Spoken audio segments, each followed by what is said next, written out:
বিসমিল্লাহির রহমানির রহিম। আজকে আপনাদের সামনে উপস্থিত হয়েছে কিছু গুরুত্বপূর্ণ তথ্য শেয়ার করার জন্য। সেটা হলো পাকিস্তানি উপপ্রধানমন্ত্রী বাংলাদেশে আসার পর থেকে ভারতীয় মিডিয়াগুলো, ছোট মিডিয়া থেকে শুরু করে বড় মিডিয়া পর্যন্ত যেভাবে বাংলাদেশকে নিয়ে অপপ্রচার চালাচ্ছে, গুজব চড়াচ্ছে, তা নিয়ে কিছু কথা বলবো। একটা দেশের মন্ত্রী, প্রধানমন্ত্রী, রাষ্ট্রপতি বা উপপ্রধানমন্ত্রী যে কোনো দেশে যেতে পারে। তো পাকিস্তানের উপপ্রধানমন্ত্রী বাংলাদেশে এসেছেন সম্পর্ক উন্নয়ন করার জন্য, কিছু চুক্তি করার জন্য। আর তা দেখে ভারতীয় মিডিয়াগুলো একদম পাগলা কুকুরের মতো পাগল হয়ে গেছে।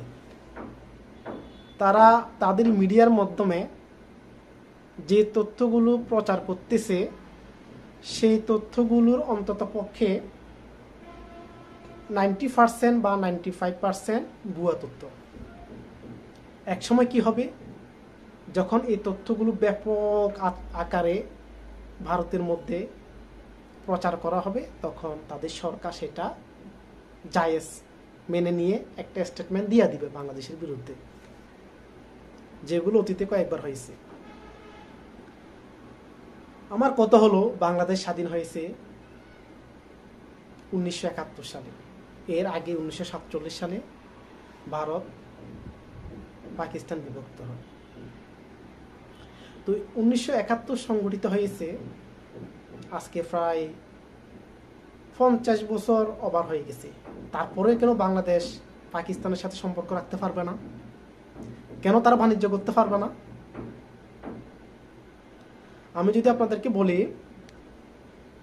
আমেরিকা 1945 সালে জাপানের হিরোশিমা এবং নাগাসাকি শহরে 2টি পারমাণবিক বোমা নিক্ষেপ করে তখন লক্ষাধিক মানুষ মুহূর্তের মধ্যে নিহত হয়।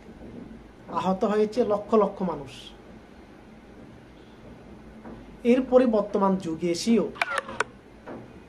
জাপানের অনেক শিশু বিকলাঙ্গ হয়ে জন্মগ্রহণ করতেছে ওই বোমার রেডিয়েশনের কারণে। আপনি বলেন, বর্তমানে এসে আমেরিকার সাথে জাপানের কি সুসম্পর্ক আছে নাকি শত্রুতা সম্পর্ক আছে? আপনারা কমেন্টে আমাকে বলবেন। এরপর যদি আপনি আসেন, মালয়েশিয়া স্বাধীনতা লাভ করছে 1957 সালে, সেই যুক্তরাজ্য থেকে। এখন আপনারাই বলেন, মালয়েশিয়ার সাথে যুক্তরাজ্যের কি ভালো সম্পর্ক আছে নাকি শত্রুতা সম্পর্ক আছে? এরপর যদি আমি বলতে চাই, সিঙ্গাপুর আবার মালয়েশিয়া থেকে স্বাধীনতা লাভ করে 1965 সালে। এখন আপনারাই বলবেন, সিঙ্গাপুরের সাথে মালয়েশিয়ার সাথে কি শত্রুতা সম্পর্ক আছে নাকি বন্ধুত্বপূর্ণ সম্পর্ক আছে? এরপরে জিম্বাবু যুক্তরাজ্য থেকে স্বাধীনতা লাভ করে সম্ভবত 1980 সালে। এখন আপনারাই বলেন, জিম্বাবুর সাথে কি যুক্তরাজ্যের সাথে শত্রুতা সম্পর্ক আছে? নাই। কেন নাই? তখন একটা প্রেক্ষাপটকে কেন্দ্র করে যুদ্ধ হয়েছে এবং স্বাধীনতা লাভ করছে, এটা স্বাভাবিক। তো বাংলাদেশ 1971 সালে স্বাধীনতা লাভ করছে, আর সেই আজকে 50 বছর পরেও পাকিস্তানের সাথে সম্পর্ক রাখতে পারবে না, বাণিজ্য করতে পারবে না। আর করলে সেটা ভারতের সহ্য হবে না। কেন? পাকিস্তানি মুসলমানরা তো আমাদের জাত ভাই, আমাদের সাথে তাদের সম্পর্ক আরো বেশি রাখা দরকার। কেন আমরা তাদের সাথে সম্পর্ক রাখতে গেলে, ব্যবসা বাণিজ্য করতে গেলে আপনাদের ভারতীয় মিডিয়াগুলো তেলে বেগুনে জ্বলে উঠেন? কি একটা আশ্চর্য! আপনারা তো সেই 71কে পুঁজি করে আমাদের দেশের উপর আপনারা নির্যাতন চালিয়েছেন। আওয়ামী লীগ সরকারকে, ফুতুল সরকার বসিয়ে আপনারা এই দেশটাকে লুটে খেয়েছেন। সে পেঁয়াজ, আলু, মশলার মাধ্যমে আপনারা ব্ল্যাকমেইল করেছেন আমাদেরকে। আপনারা চাচ্ছেন এভাবে আমরা যেন আপনাদের অধীনে থাকি, আর আপনাদের দ্বারা শোষিত হই, আর আপনারা আমাদেরকে শোষণ করে আপনারা সুখী শান্তিতে থাকবেন। এটা কয় যুগ ধরে চলবে? আজকে 50 বছর তো তা করতেছেন, শোষণ করতেছেন, সীমান্তে হত্যা করতেছেন, আরো অনেক অপকর্ম লাগামহীনভাবে আপনারা করতেছেন। আর বাংলাদেশের মানুষ এখন আগের মতো সেই অশিক্ষিত বোকা নেই। তারা শিক্ষিত বলে, তারা আজ জ্ঞানী বুদ্ধিমান বলে 24 সংগঠিত হয়েছে, দ্বিতীয় স্বাধীনতা অর্জন করেছে। এ দেশকে আর কোনোভাবে দমিয়ে রাখা যাবে না। 2024-এর স্পিডকে ধারণ করে আগামীর বাংলাদেশ গড়িতে হবে। সে বাংলাদেশের বন্ধু কি হবে, শত্রু কি হবে, এ দেশের রাষ্ট্রনীতি কি হবে, এগুলা আর কেউ নির্ধারণ করে দিতে পারবে না।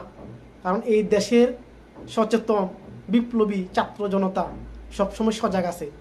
ওরা সব সময় সর্বদা অন্যায়ের বিরুদ্ধে বিজয় অর্জন করার জন্য তারা প্রস্তুত আছে। এই দেশে যারা 71কে পুঁজি করে রাষ্ট্র ক্ষমতা এসেছেন এবং রাষ্ট্র পরিচালনা করেছেন, তারা সবাই এই দেশটাকে বিগত 50 বছর ধরে লুটেপুটে খেয়েছেন, দেশটাকে ধ্বংস করে দিয়েছেন। এই দেশের উন্নয়নের জন্য, টেকসই উন্নয়নের জন্য কোনো উদ্যোগ গ্রহণ করা হয়নি। তো এখন আর সেই 71-এর পুঁজিবাদী ব্যবসা, 71 কেন্দ্রিক রাজনীতি বাংলাদেশের জনগণ আর কখনো মেনে নিবে না। যারা 71কে পুঁজি করে ব্যবসা করতে চাইবে, বা যে দেশ 71কে পুঁজি করে বাংলাদেশের সাথে সম্পর্ক রাখতে চাবে, সেই দেশের সাথে আমাদের কোনো সম্পর্কের দরকার নেই। আমরা চাই বিশ্বের যে কোনো দেশের সাথে ভালো সম্পর্ক বজায় রাখতে, সেটা পাকিস্তান হোক, ভারত হোক, মায়ানমার হোক, আমেরিকান হোক, যে হোক। যারা ন্যায্যতার ভিত্তিতে সম্পর্ক রাখবে, এই বাঙালি জাতি, এই সরকারের দরকার, এই দেশের সরকারের দরকার সে দেশের সাথে সম্পর্ক ঘনিষ্ঠ করা।